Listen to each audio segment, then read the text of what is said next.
Эрэ тавтаа мөрөлж гэнэ үү та? Сайхан. За явсан ажил үйлс хэр бүтэмжтэй байна? Сайхан бүтэмжтэй байна. Монголоос харахтаа бол Америк улсын Нью-Йоркт нэгдсэн үндэсний байгууллагын тусгай чуулганд оролцох гэж ирсэн. Тэнд Бурхан Багшийн мэндэлсний 2600 жилийн ойд зориулсан тусгай чуулган хоролцсон. Тэнд орон орны одоо Бурханы шишинтэй улсууд очиж үг хэлж сайхан юм боллоо доо. Тэгээд одоо тусгаарлагдсан Монгол улсын хам учраас бас тэрэнд өргөдөх их сайхан зол завшаа надад тааралдлаа. Тэгээд манай одоо тэр хариуцж байгаа хүн нь бол өөрийнхөө үгний одоо хэлэх ээлжин дээр намайг босгосон.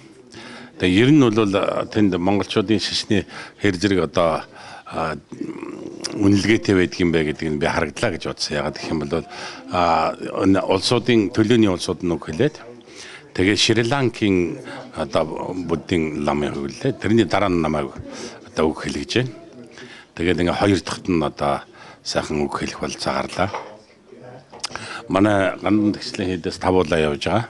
Тэгээ миний нарын бичгийн дарга гадаад харилцаа хариуцсан 2 хүн явж байгаа. Аз тал хариуцдаг, Европын тал хариуцдаг 2 хүн явж байгаа.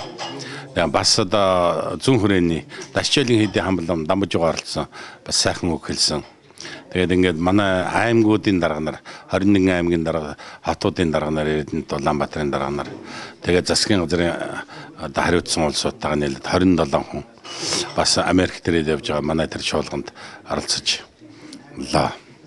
Тэгээд ингээд маш их бэлгшээж байна. Ягаад гэвэл тусгаар тогтнолоо 50 жилийн өмнө одоо зарлж тонхоглож цэгмэд гойрж тонхоглож байсан.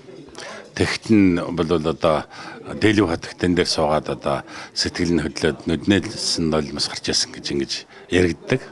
Тэгээ 50 жилийн ойгоо тэмдэглэж байгаа тэр үед нь бас одоо тэр их дарга нар, аймгийн дарга нарыг мад суудсан. Бас одоо Монгол улсын гандан тагшлын хэдийн хам төлөөлөгчтэйгээ суугаад нэгдсэн үндэсний байгууллагын тэр ногоон чулуун энэ дэрний араас үг хэлнэ гэдэг бол бас гайхамшигтай санагдлаа. Нэлээ олон жилийн дараа болж штэ энэ юу. Тийм байна 50 жилийн дараа тийм. Тусгаар тогтноод бид нэгдсэн үндэсний байгууллагад байр суурь олох гэж олон жил болсон шүү дээ одоо тийм ээ. Одоо 90 жил болж байна. 90 жилээс чинь одоо 50-члаа 40 жил бид энэ одоо нэгдсэн үндэсний байгууллагатай холбогдох гэж их ажил хийж дөрөвж явж дээ. Тэгээ тэрний үр дүн болсон юм сайхан ажилтаа л гэж би ингэж бодож байна. Тусгаар тогтлолын аж гавья юм даа л гэж. Ер нь одоо энэ Америкт ирээд ингээд юу харж байхад монголчуудыг харж байхад ер нь бурхан шашныг ер нь хэр шүтчихэ ер нь сэтгэл ямар вэ? Тэгээ Америкт байгаа монголчуудын аж амьдралтай торлж би ганцхан шашны талаар биш. Бас монгол хүний хувьд одоо шашин маань монгол хүнд яаж тус болж байгаа юм бэ? Тэгэхээр ерөөсөө тухайн ард түмний дархлаа бол шашин соёл нь уламжил нь байдаг юм байна. Тийм учраас шашин бол монголчуудаа нэгтгэх их том зүйл юм байна гэж ингэж ойлгосон. Тийм учраас 90 оноос хойш бол монголчуудаа нэгтгэх хооронд нь ингээд одоо мэдэхгүй байгаа зүйлүүдийг хооронд дамжуулж өгөх тэгээд шашин соёл уламжлалыг мэдүүлэх гэсэн юм зүтгэлийг бол гаргаж ирсэн. За нэг зам нь бол Европод Англи, Франц, Бельги, Германаар дамжаад Польш, Чех эднүүд орж ингэж ард түмнийхэн төлөөллөд уулздаг эднүүдтэйгээ бас лекц уншдаг Монгол орныхаа тухай шашныхаа тухай уламжлалын тухай ярьж авдаг. Зэн сайхан ярьж гисэн танд их баярлалаа. Хоёр дахь асуудал нь ихэд энд байгаа монголчууд ч одоо бас гэр орноосоо нэлээд хол байгаа.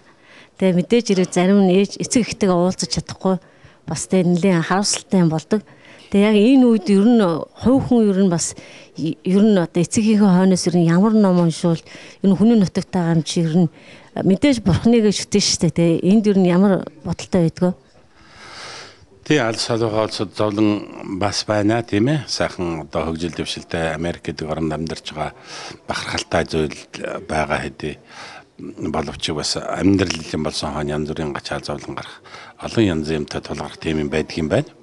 Тэгэхээр энэ үед бол бид эцэгхийн ачийг хариулна гэдэг их том философи монголчууд тархинд байдаг шүү дээ. Тэгэхээр энэ талаас бас их зов зүдэрдэг аав ээжидээ тусалж чадсангүй хамт байсангүй дээ гэдэг ингээд уйдгаргоо нэг байдаг л да. Тэгэхээр энэ дээр бол ерөөхдөө ном уншуулах тал дээр бол тэр Санжид молом гэж Ерөөлийн хаан гэж ном бий. Тэрүүнийг одоо монгол руугаа хэлээд уншуулад байж болно. Лохтой гүнгэр гэж ном бий. Хүний хойд насны тухайд уншдаг их сайхан ном бий. Орой ерөөл гэж бай. Энэ гурвыг одоо уншуулахад бол их зүгээр дээ. Тэгээ энэ гурван номоо сайхан уншуулад ер нь эцэгхийн ачийг хариулахын өнгөрснөөс хойш хариулж байгаа их том зүйл бол үр хөвгтэй сайхан өсгөж хүмүүжүүлэх. Өөрсдөө эцэгхийн нэрийг муугаар дурсахгүй сайхан амьдарч байгаа бол эцэг юу бодж идэг вөхтэй хүүхдээ сайхан амьдраасаа жаргалтай сайхан байгаасаа л гэж гол зүрхнээсээ боддог. Тэгэхээр эцэгхийн ачийг дээд зэргээр хариулж байгаа бол чихийг халууцуулахгүй байх. Жигтэйхэн сайхан ажил хөдөлмөрлөх, амьдралаа сайхан зөв авч явах, үр хөвгтэй хүмүүжүүлэх, гэр орноо сайхан байлгах. Энэ бол аав ээжийн ачийг хариулж байгаа их том зүйл шүү. Бээрчүүд нэлээд олон монголчуудад өнөөдөр ихэнх нь бараг ирж чадсангүй ажилтаа байлаа. Энд ер нь ажиллаж амьдарч сурч байгаа монголчуудтай хандаж ер нь захих зүйл ер нь юу вэ? Захиасны хувьд. Тий, Америкт амьдарч байгаа, гадаад амьдарч байгаа монголчуудаа би нэг юм уриалдаг. Ягаад гэх юм бол эвт шаазгаа буугарна гэж Монголын хожин боломжлын үг байдаг. Хятадуудыг, Вьетнамуудыг харахад бол тэрвэрийн их маш хурдцтайгаар бусад оронд цагаачилж байгаа улсууд бол өөдөө явдаг. Энэнийг бол бид бодох хэрэгтэй юм байна. Төрün одоо ирсэн улсууд дараагийнхаа заавар зөвлөгөө өгдөг. Тэр одоо амьдрал ажил байдлын хөгжүүл дэвшүүлэх талаар сургаал өгдөг. Тэрнийгээ сонсож авдаг. Бас асуудаг юм байх хэрэгтэй. Тэгэж чадах юм бол монголчууд маш их ажиллахын хувьд бол хинээс ортгоос та одоо анжааргалтай.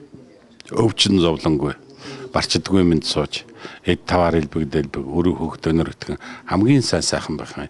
Олжит ирээлэг дэвшүүлж байна. За танд баярлалаа. Энэ замдаа сайн яваарай. За их баярлалаа. Бачаана.